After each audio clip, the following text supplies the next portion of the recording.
feel ko need yun for everyone na they have to have a teenage life. Kasi every um, parent differently.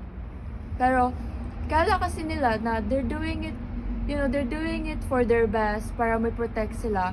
But the more you do that, the more further yung anak nyo sa inyo. Kasi, akala nyo yun yung solution niya, that's the way nga mapoprotect nyo sila. No, you're just pushing your kids away. Kasi, sa feel nila na they're not just like they feel nila nga wala kayong trust or ayaw nyo sila maging happy. Siyempre, yun yung nasa mind nila. Pero, alam namin na you want the best for us and you want to take care of us. Pero kasi, we just want to, OA nga siya pakiringgan, pero we want to live, like we want to do what others do. Pero alam naman siguro ng mga, ng kids yung limits nila kasi alam nila kung how their parents are. Like, kahit ako, marami din pinagpawawalan sa akin si mama, pero alam ko yung limits ko. May ginagawa ako, oo, pero it's not those kind na parang very, very, very bad for me. Or like, parang out of limit na, hindi naman ako gumagawa ng ganun. Pero, a little trust would be okay. Like, a little trust would be, good, and to have a friendship with your with your parents. I know parents are supposed to be parenting, but like, I think being friends with your kids would be fine because yung iba na kasi yung generation iba na yung how it was before and right now. Iba na yung like generations, and everybody grows very differently, and everybody, like every parents like grow them kids differently.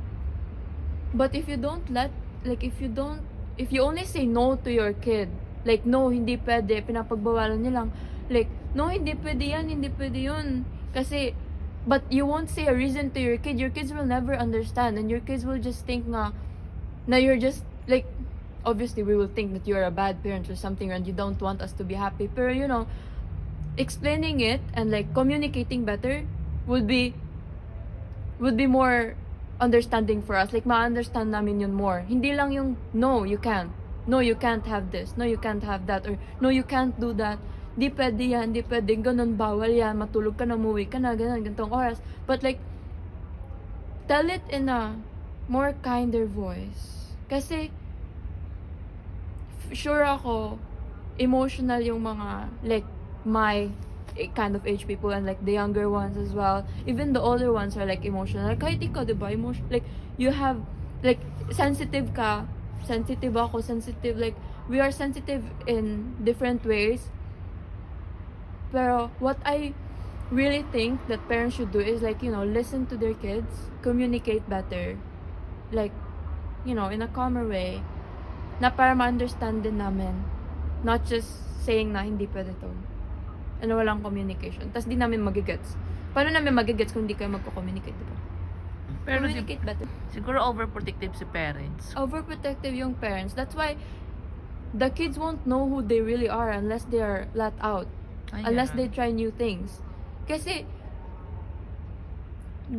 masyado ka magiging ignorante sa labas pag Oo. adult ka na lumabas. Alam mo yun, yung parang, kaya yung pain and depression, ano siya, prone sa mga kabataan, yung mga nag-adulting na, yung mga nasa 20s, kasi hindi nila nailabas, yung parang ngayon pa lang sila nakalabas sa comfort zone nila. Ako, tulad ko, nung nag-Taiwan ako, doon ko nakilala may iba't ibang klase pala ng tao, na doon ako nag-adjust, doon ako nag-grow into a better person. Sabi ko, ganito pala, nasasaktan ako, I'm very so sensitive. Pero siguro, kung bata pa lang ako, lumabas na ako, nakakita na ako, o nakipag-usap na ako sa iba't ibang tao, nagkapag-adjust na sana ako habang bata pa ako, no? Yun yung point mo din. Yun yung point ko. It's, you have to grow. Not later. Do it sooner. Kasi you'll never know what's gonna happen tomorrow. How will you feel the real happiness if you won't go out of your comfort zone? Your comfort zone is where you are obviously where you are comforted, but it's not where you are happy. Like, I'm sorry if gusto ko i-prioritize yung happiness ko, but isn't that what's supposed to be like happening? Na dapat 'di ba happy ako? Kasi why be sad? Why be depressed? Why stay at home when you can go out and be happy? Why can't you like? Why stay at home and just communicate? Like, why just stay at home, watch movies, learn, study? Like, maybe some people enjoy that, but going out is also building yourself. It's also like knowing other people, knowing who you are, finding who you are as well. Kasi nung ako lumabas ako sa comfort zone ko, I realized how happy I am when I'm out. Na oh my God, I should have done this sooner because like what you said, na parang oh my God, I should have done this, I should have done this earlier. I should have, but it's okay. Everything happens for a reason, and there's always a right time.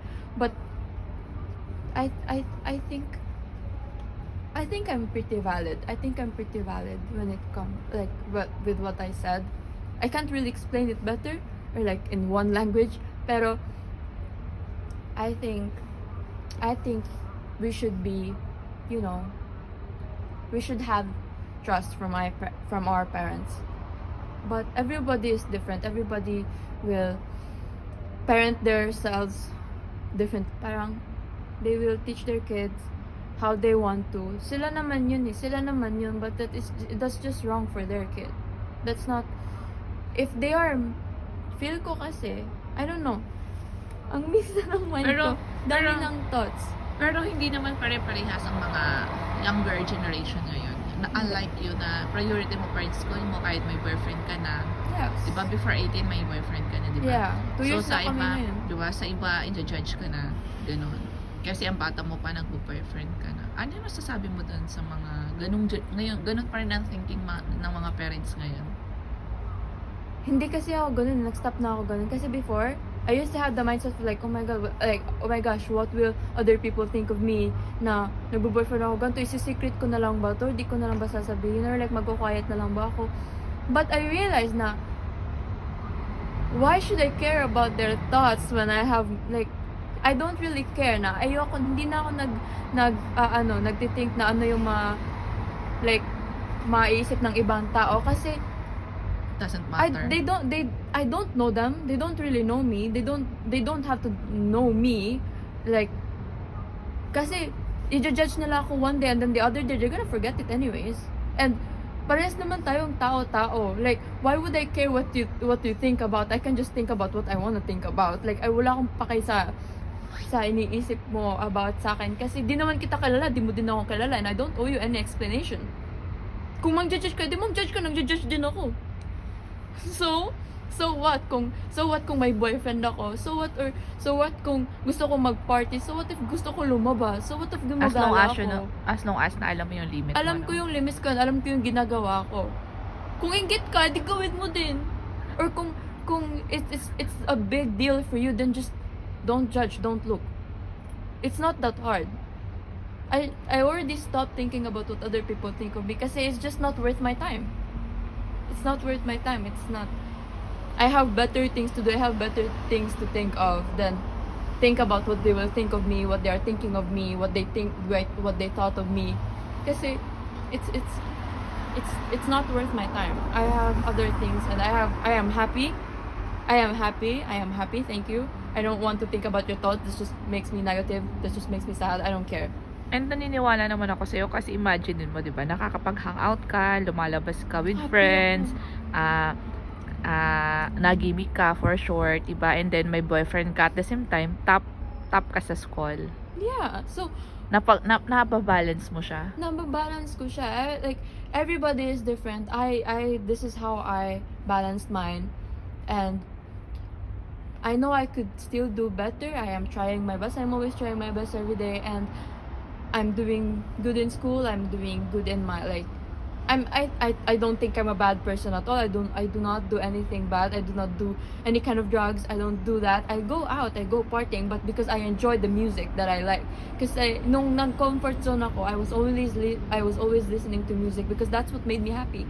And when I went out, like clubbing, I realized na I loved it because of the loud music, and I loved it kasi I wasn't the only one na gano'n na nag-enjoy sa music, And that's what made me happy, and that's what made me wanna go out to here and there. Kailan mo masasabi kapag hindi na tama yung ginagawa mo?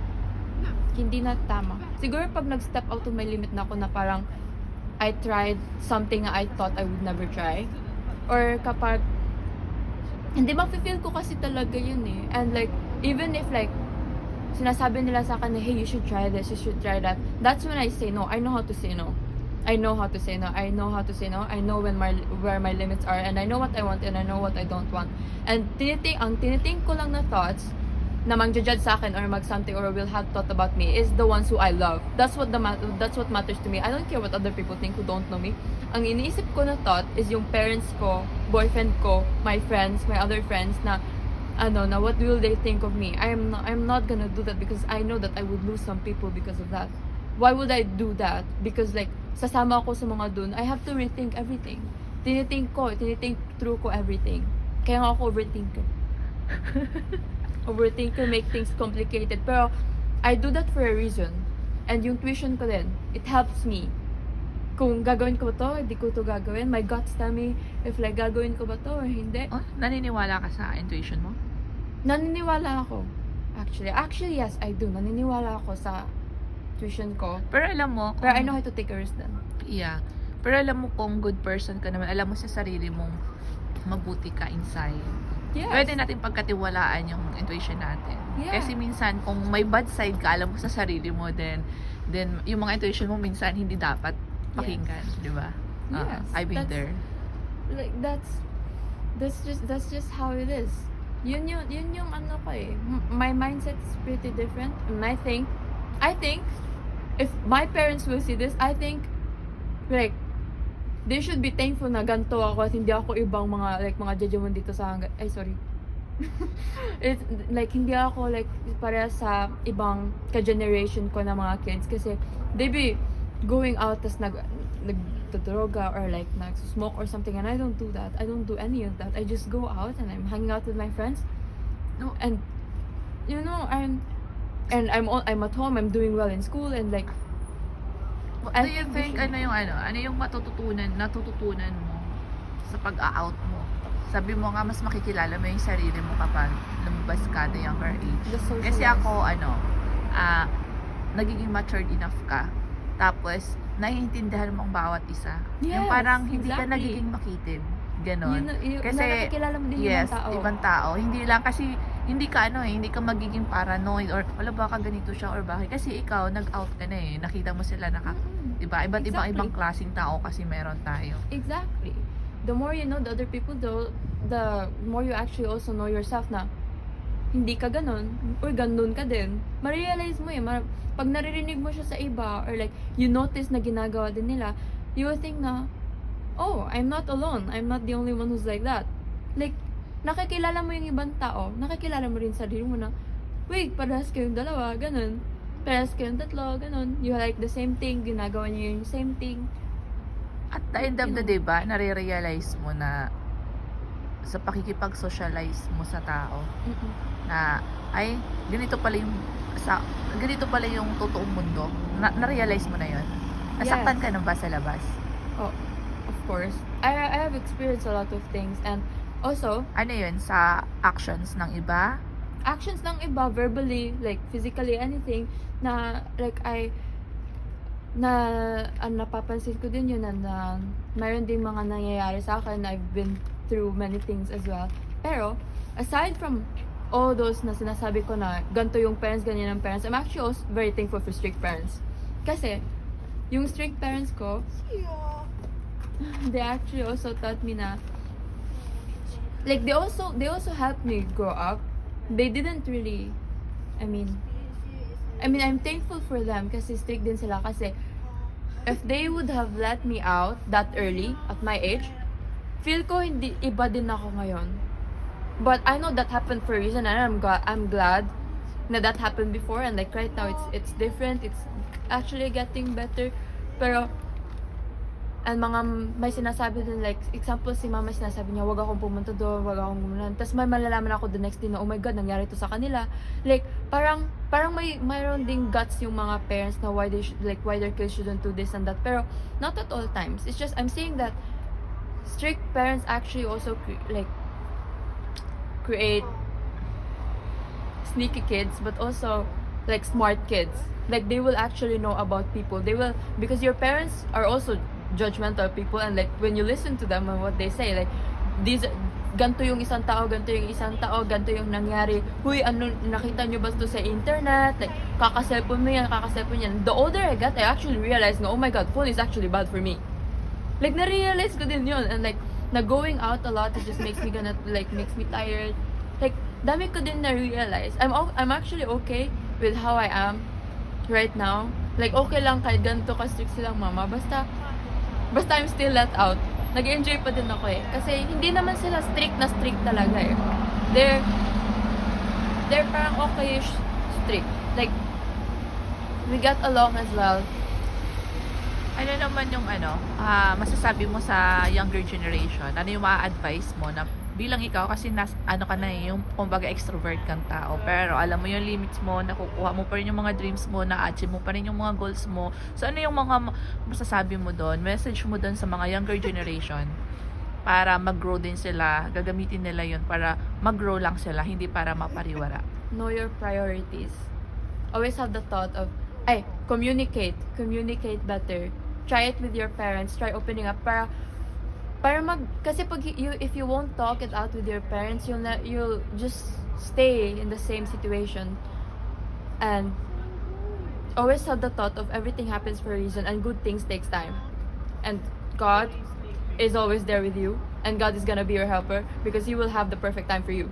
If you are not let out right now, that is for a reason. And in the future, when you're gonna be let out, you're gonna realize na how better it is na ngayon ka lang na let out or something. Because everything really happens for a reason, and it has very good purposes. And I think so listen to your parents as well, but communicate with your parents as well. If you really want something, you feel like you need it, then talk it out with your parents. Do not stay silent, because you will stay in the same situation for a very long time, and you will not be happy. You will be in a very down, how do I say it, depressed.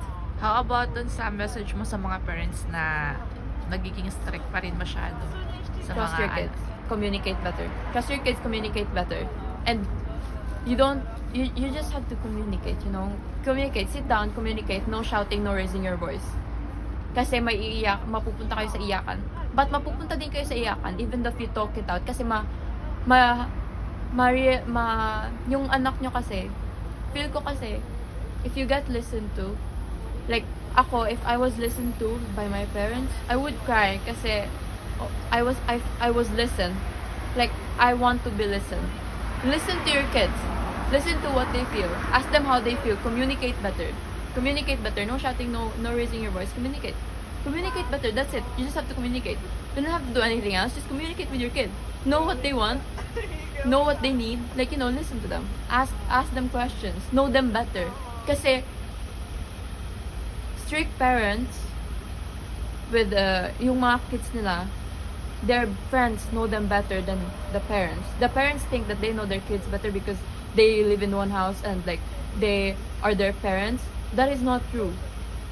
The friends of your kids knows them better than you do.